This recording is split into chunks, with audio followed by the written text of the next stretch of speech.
ሰሞኑን ያው እንደምናውቀው ድል በድል ነው። ሀይሚዬ 300,000 አማቻችን ደግሞ ዛሬ 350,000 ገብቷል።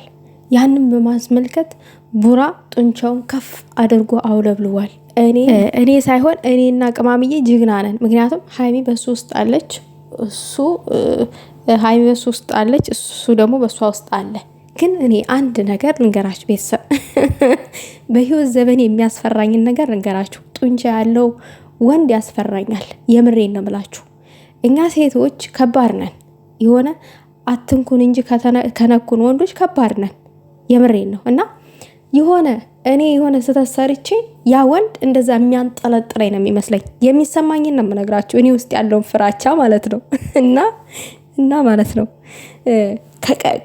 እናንተ ወፍራም ሆናችሁ ከቀጭን ሰው ጋር እንዳትጣሉ ውዶች፣ እንዳትጣሉ። ጡንቻ ካለው ወንድ ጋርም እንዳትጣሉ። ብድግ ነው የሚያደርጋችሁ ወደ ሰማይ። የደረሰበት ያውቀዋል። ስፖርተኛ ወንድ ጋር ማለት ነው። እና ቢቻል ሴቶችዬ እናንተም ስፖርት ስሩ። በቃ ስፖርተኛ ወንድ የምታሸንፉት እናንተም ስፖርተኛ ስትሆኑ ነው። እና እኔ ቡራ አሁን ጡንቻው እንደዚህ ምናምን ነገር ስላደረገ እኔ ፈራሁ። በቃ ከርቀት ማለት ነው። ያው አማቼ ስለሆነ ምንም አልፈራሁኝም። ትንሽ ነው የፈራሁት። ምክንያቱም ኮራሁ። በቃ የሆነ ጀብድ ነው የተሰማኝ።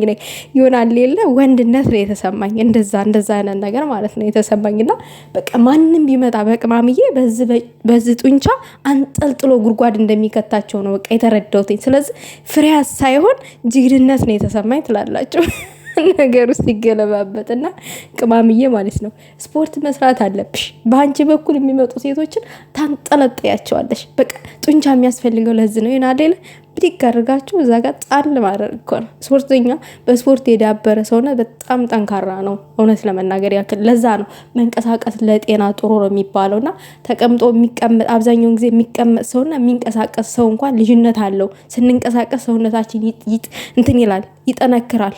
ቁጭ ስንል ግን ሽባ ነው የምንሆነው፣ እስርስር ነው የምንለው። እና ይሄንን ደግሞ የደረሰበት ያውቀዋል። በዛ አጋጣሚ እና ያው ደስታቸውን እያጻጻሙ ነው። እኔ ምለው ቅማምዬ በአዲሱ አይፎን እንደዚህ ተመስጠሽ ፎቶ ተነስተሽ ልቀቂ አላልንም እንዴ?